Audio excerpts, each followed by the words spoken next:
morning. It's February 19, Sunday. And ngayon, papunta kami ni G sa may beach resort sa may Laia, San Juan, Batangas. Based dito sa Waze, 144 kilometers. So, supposedly, makakarating kami doon ng 8:03 in the morning. So, ang daan namin ay C5.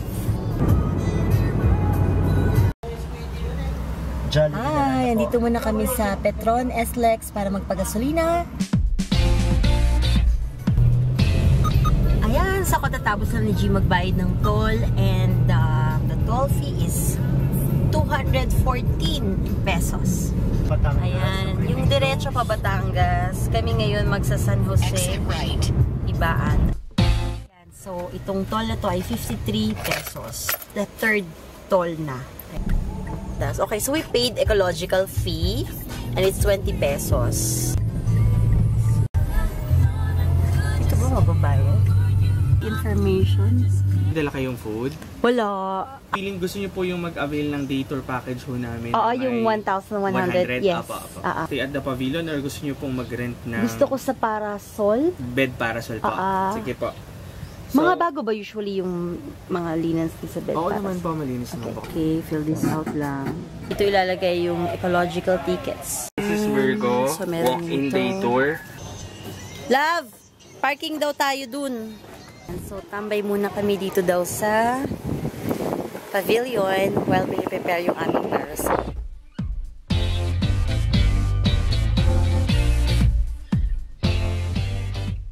Have a welcome drinks. It's cucumber lemonade.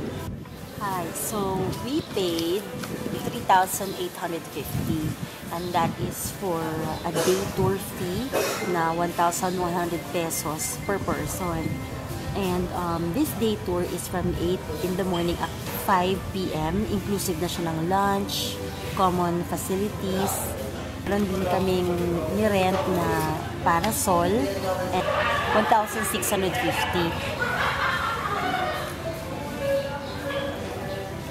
Diyan sarap. Like, lasang-lasa mo yung cucumber. Ang sarap.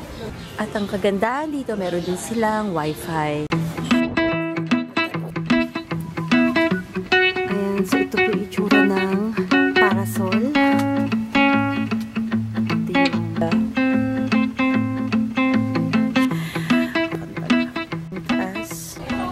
This is their common CR.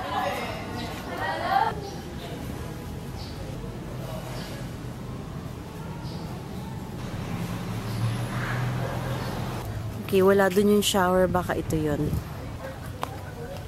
Ano mga... joke lang.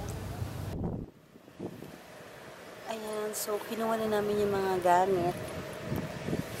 Ito, tsaka yan. Sige, dahil kung gusto mo. Okay, so we're at bed parasol 10. Katabi namin ay ang isang dining parasol. Ayan, yan yung baon namin. Ang kagandahan kasi sa harap ko ay may mga upuan.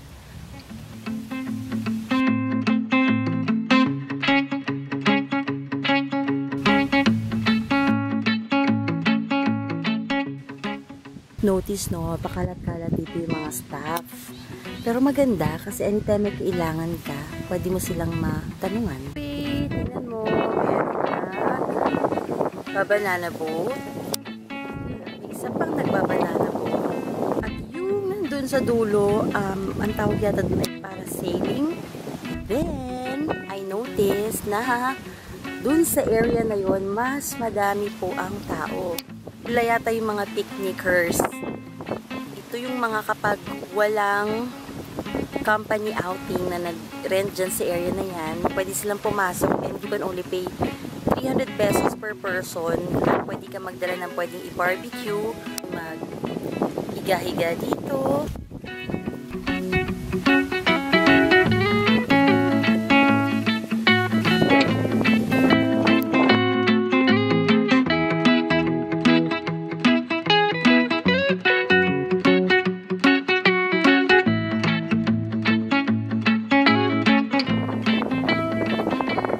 It's 12 o'clock na and kakain muna kami doon. Mag-avail namin yung free lunch. So, Medyo worried lang kami dito kasi syempre may mga dala. Buti na lang, ayan, may naisip si Jing gawin sa kanyang bag. Then yung food, iwan lang din namin. Ayan.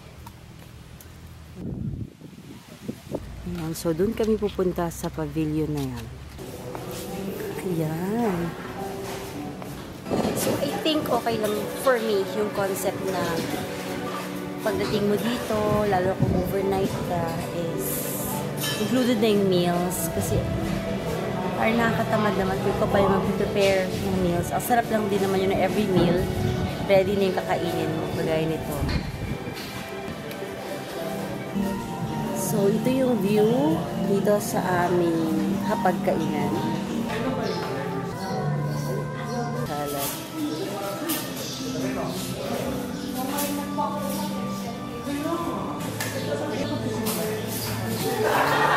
Rice, Asian noodles,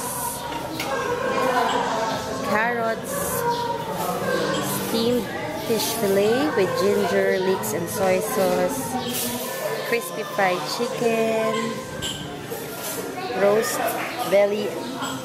It's banana fritters. Yeah.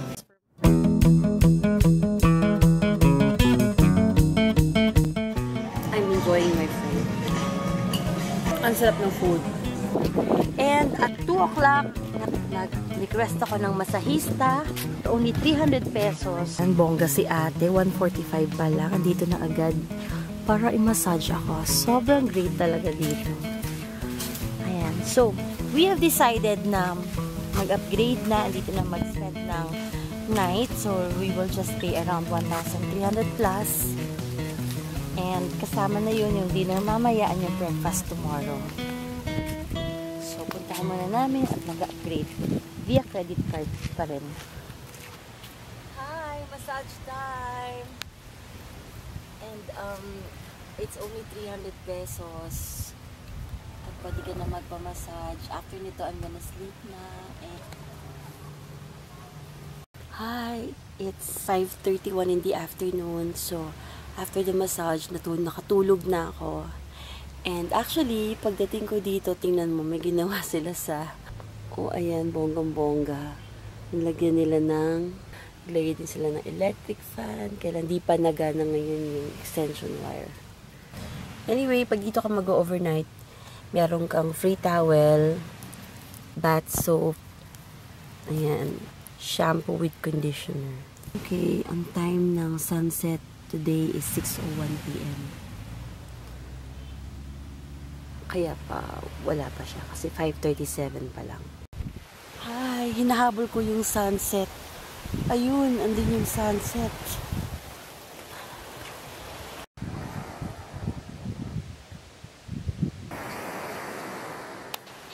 Okay, ito yung itsura ng resort kapag alas 6 ng gabi.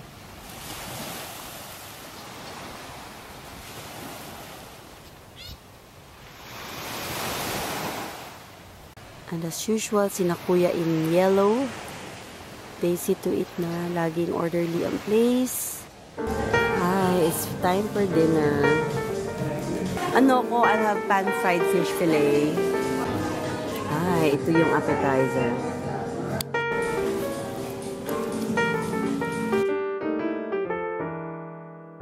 Ang sarap.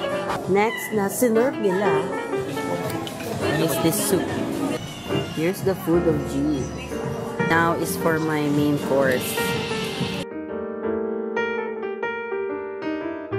Hi, I'm done with my food. This is one of the best. Di man lang siya buffet. Plated siya. Pero sobrang busog ako. Okay, and the last course is the dessert. Dessert. Yung nakikita niyo to? Free-flowing daw ang brewed coffee. Saya-saya. Ito naman siya paggabi. Diba ang ganda dito? Actually, pwede pang mag-bonfire. Kaya lang, wala lang. Boring lang naman kung kami lang ni G mag-bonfire.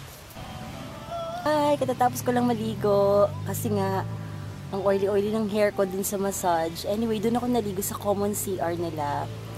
And, Maliit lang, pero okay naman. Okay lang. Hindi pa rin ubos yung aming mga snacks. Grabe, ang ganda.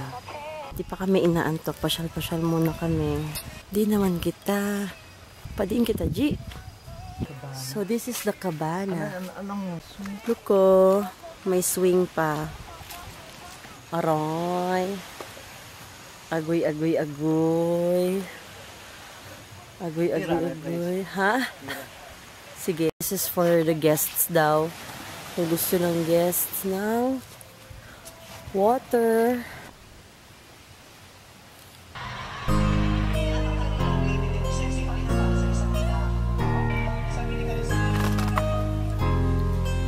Good morning, Virgin Beach Resort.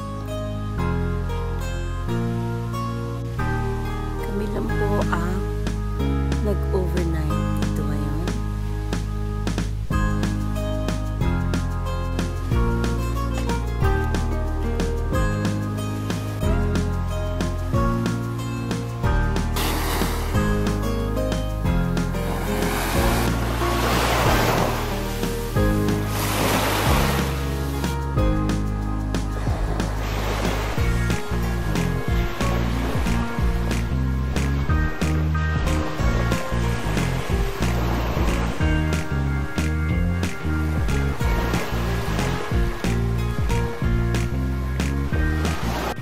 Good morning! I had a very nice sleep. Hindi naman pala awkward matulog. Okay. G, picture tayo dyan mamaya. Hi, good morning. Ano oras breakfast? 7 pa? Okay. This is the view from the pavilion.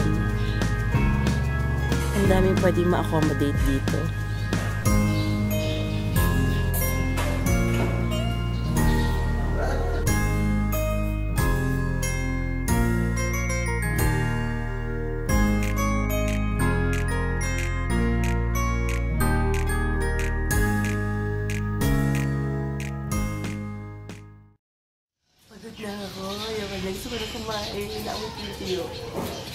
Okay, this is for breakfast. Fresh fruit platter. I'll have the daing na bangus.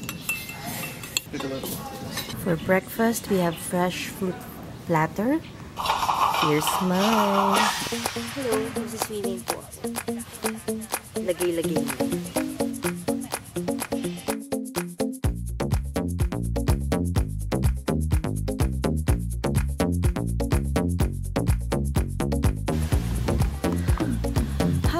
So, nakaligo na rin ako sa wakas. Ang sarap ng tubig, malamig. Kantilado. Alam mo yung parang konting steps mo lang, malalim na kaagad. Ayan, wala namang mga sea urchins. Tapos, ayan, marami pa rin kaming naiwan dito ng mga nagsiswimming. Iba parating pa lang. Kaya, ayun, anyway, babanlaw na ako. Hello! So, bago kami umuwi, it's 10 o'clock in the morning. Gusto ko muna ikutin itong resort. Dito, merong swing, meron ding pahingahan, at merong pwedeng magmisa pala dito. Dito naman, kung saan nagmimisa. Ayan, at ito na yung mga, so makikita mo kapag dito nakatulog kasi may kulambo. Ayan, this is the sample of the air-conditioned casitas. Ang rate nito ay 9,000 kapag weekday, 10,000 naman kapag weekend. Pwede ka tumambay dito. Tambay-tambay. Laman ng aircon na casitas. May dalawang, dito queen size na bed. May lamp, may electric fan. Okay, ganda. Ano yan, CR? Tingnan naman natin ang bamboo cabanas. Ayan. May tambayan din. Ito yung kabi mong king size. May ganito din. Tama ba? O parang silang queen? Parang queen po, ma'am. Queen size. Sa CR yan. May sarili ding CR. May pero hindi aircon to. Hindi po. Okay. Ito yung sabi mong king. Air-conditioned na kasita. Hi. So, pauwi na kami. Mag-check out na kami. At ito lang dala ko. Bag. Tsaka sling bag. Sinasabi ko na isang isa pang common CR. At ito naman, dito ako nag-shower kanina. Okay naman, nagkasya ako dyan. Okay, malinis. So, pauwi na kami. Dadaan lang kami sa may registration.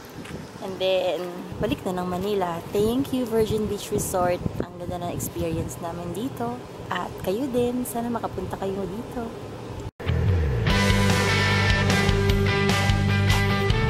Hello! Mag-check out na. Anong kailangan?